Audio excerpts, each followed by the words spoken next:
Halo semuanya, kami dari kelompok 5 yang beranggotakan saya, Aloysius Ronsaka Setokale Damarjati, Claire Carla Sumokil, dan Yohanes Berian Fernando Putra akan menjelaskan aplikasi pendeteksi bencana alam.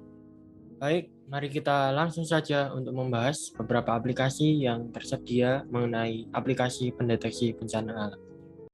Nah, di aplikasi yang pertama ini bernama Quake Alert. Quake Alert ini adalah sebuah aplikasi pendeteksi gempa buatan USA. Bisa kalian lihat sendiri di samping untuk gambarnya. Dan Quake Alert ini tersedia di Play Store dan App Store. Kelebihan Quake Alert ini yaitu peringatan gempanya sangat terbaru. Bahkan Quake Alert dapat mendeteksi hingga 20 detik sebelum suatu gempa itu terjadi. Lalu ada ukuran kekuatan gempanya juga, ada fitur live tracking di map, ada petunjuk keselamatan gempa, dan juga ada list tempat-tempat sekitar yang aman dari gempa. Nah, di balik kelebihannya, Quake Alert ini memiliki kekurangan. Yang pertama adalah Quake Alert hanya bisa mendeteksi gempa. Karena sesuai namanya Quake Alert, Quake adalah gempa, maka Quake Alert ini tidak bisa mendeteksi bencana lainnya. Lalu yang kedua adalah fitur notifikasi yang kadang tidak berfungsi. Dari Quake Alert ini, kami dapat simpulkan bahwa ada beberapa potensi yang dapat dikembangkan. Yang pertama adalah mengembangkan tampilan aplikasi dan juga pembenahan pada bug-bug aplikasi, terutama untuk notifikasi yang tidak muncul seperti yang dibahas tadi, di mana notifikasi merupakan hal yang sangat krusial. Nah, Info BMKG adalah aplikasi resmi yang diluncurkan oleh BMKG, Badan Meteorologi, Klimatologi, dan Geofisika Indonesia. Nah, kelebihan Info BMKG yang pertama, ada beberapa fitur yang disediakan seperti notifikasi gempa bumi hanya untuk magnitudo di atas 5 skala Richter. Kemudian, peringatan dini cuaca, perakiraan cuaca berdasarkan lokasi, dan yang paling penting adalah di bawah naungan langsung oleh BMKG, yang merupakan badan yang bergerak dalam pengkajian dan penyusunan kebijakan nasional di bidang meteorologi, klimatologi, kualitas udara, dan geofisika. Nah, untuk kekurangannya, BMKG terdiri dari tampilan yang digunakan terlalu simpel dan kurang menarik. Aplikasi belum sempurna dan seringkali server down dalam penggunaannya. Kemudian, lama dalam memproses data yang ingin kita cari. Kemudian, fungsi yang digunakan terlalu sedikit. Perkenalkan, nama saya Claire Carla Somokil dengan NPM 2107111148 dari Prodi Informatika. Berikut aplikasi MySheet. Aplikasi gratis yang dirilis oleh tim peneliti Berkeley Seismological Laboratory yang dapat melacak gempa bumi menggunakan akselerometer smartphone. Kelebihan MySheet: mampu membantu mendeteksi gempa bumi, menyajikan tampilan grafik dari akselerometer, dan tentu saja aplikasi ini tidak berbayar. Kekurangan MySheet: memakan daya baterai cukup banyak, tidak ada notifikasi untuk sensor live update, dan masih ada beberapa bug. Potensi pengembangan MySheet: yang pertama, pengembangan tampilan aplikasi. Yang kedua, pengembangan sistem notifikasi. Dan yang ketiga, pembenahan bug pada aplikasi.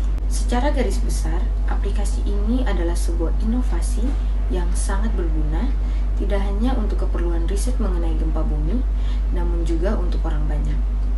Fitur aplikasi ini bekerja hanya saat smartphone dalam kondisi idle atau tidak digunakan, sehingga tidak mengganggu kegiatan sehari-hari. Nama aplikasi kami seperti yang sudah saya sampaikan di awal adalah Bencana Kita. Tipe aplikasinya adalah mobile app. Kemudian fitur-fitur yang digunakan adalah GPS dan live tracking, map, info kekuatan bencana, tunjuk keselamatan standar, dan notifikasi yang cepat. Ya, kemudian mengembangkan hal-hal yang belum ada dari ketiga aplikasi referensi kami sebelumnya. Kemudian ada 3 jenis bencana alam yang dapat dideteksi dengan satu aplikasi kami saja, yang terdiri dari gempa bumi, banjir bandang, tanah longsor, dan angin puting beliung. Nah, kemudian tentunya Pembuatan aplikasi ini akan melibatkan kerjasama dengan Google Maps dan BMKG. Kemudian menambahkan fitur input dari user. Input dari user di sini misalkan ketika user mengetahui di mana ada bencana, dapat melaporkan kepada aplikasi ini, kemudian aplikasi kami akan memfilter apakah benar ada bencana yang dilaporkan oleh user ini.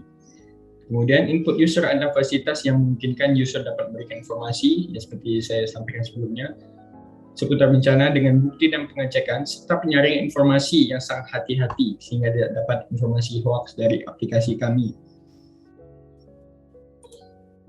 Ya, dan berbagai jenis fitur alert sesuai tingkatan bencana.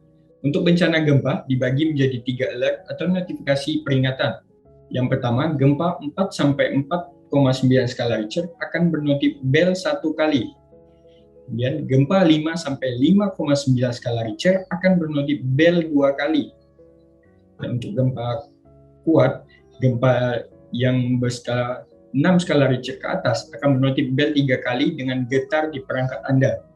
Kemudian bencana banjir bandang dan tanah longsor dibagi menjadi 2 alert atau notifikasi peringatan. 1. Banjir biasa akan bernotif bunyi air 1 kali. Kemudian banjir bandang dan tanah longsor akan berbunyi air 2 kali serta getaran di perangkat Anda. Kemudian angin puting beliung akan bernotif bunyi angin dan getaran di HP Anda. Nah, sumber data aplikasi. Data-data yang diperoleh berasal dari data Google Maps untuk peta lokasi dan data dari BMKG untuk data statistik geografis. Kemudian adalah rincian bencana alam serta data-data yang dapat digunakan sebagai alat ukur. 1. Radius lokasi bencana alam menggunakan data dari GPS dan Maps dari Google. 2. Gempa bumi menggunakan data magnitudo dari BMKG. 3. Banjir bandang dan tanah longsor menggunakan data curah hujan di dataran tinggi dari BMKG. 4. Angin badai dan angin puting beliung menggunakan data kecepatan angin dari BMKG. Yang kelima, data dari user sebagai alat konfirmasi. Baik, kembali lagi bersama saya, Aloysius Sonsaka Setokali Damarjati. Nah, setelah kita semua melihat gimana sih rencana dari aplikasi kami, sekarang mari kita lihat tampilan aplikasi kami. Nah, yang kiri ini adalah gambar start page, simple aja, jadi ada background gradasi dan signature dari aplikasi kami, yaitu bencana kita. Nah, yang kanan ini adalah halaman menu utama atau main page.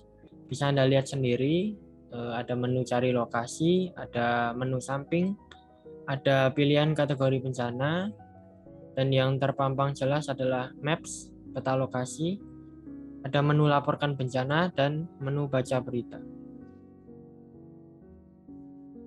Nah, selanjutnya, yang kiri adalah halaman ketika maps-nya di zoom.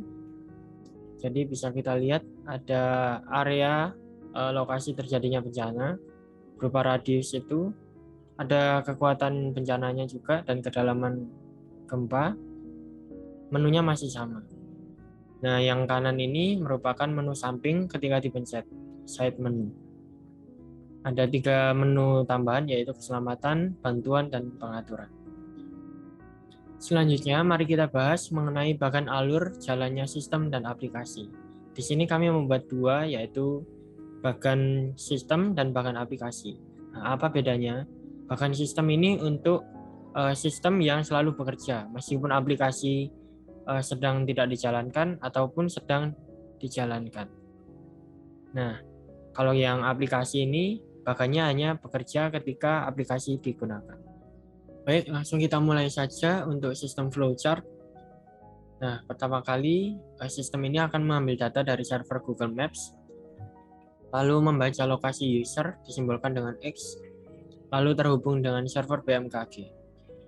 Nah, setelah itu maka sistem akan mengambil data magnitudo, curah hujan, dan kecepatan angin. Nah, ketiga aktivitas ini akan dilakukan secara paralel, artinya dilakukan bersamaan dalam waktu yang sama. Langsung 3 proses. Nah, untuk lebih mudahnya kita mulai dengan magnitudo dulu ya. Nah, di sini ketika magnitudo di atas 3,9 skala Richter, maka akan diarahkan ke decision selanjutnya, yaitu apakah berkisar 4 sampai 4,9 skala Richter. Kalau iya akan dikirimkan potensi gempa ringan.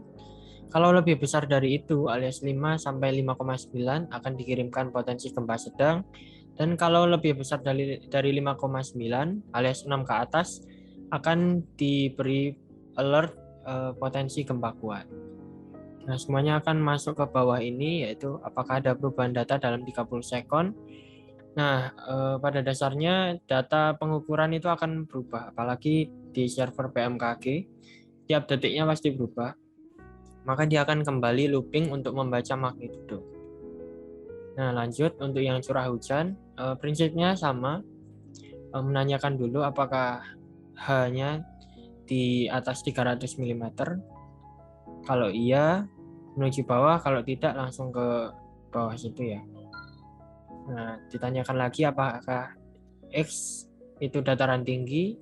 Kalau iya, maka dikirimkan alert potensi banjir bandang dan tanah longsor. Kalau tidak, ya hanya potensi banjir saja. Nah, akan kembali ke bawah ini semuanya, ditanyakan perubahan data tadi. Sama prinsipnya. Lalu yang ketiga adalah variabel A atau kecepatan angin. Nah, prinsipnya juga sama. Untuk ditanyakan terlebih dahulu, apakah A lebih besar dari 37 knot? Kalau iya, maka ditanyakan lagi apakah terjadi hujan. Baik iya dan tidak ini kan ditanyakan yang sama, apakah terjadi hujan di lokasi itu.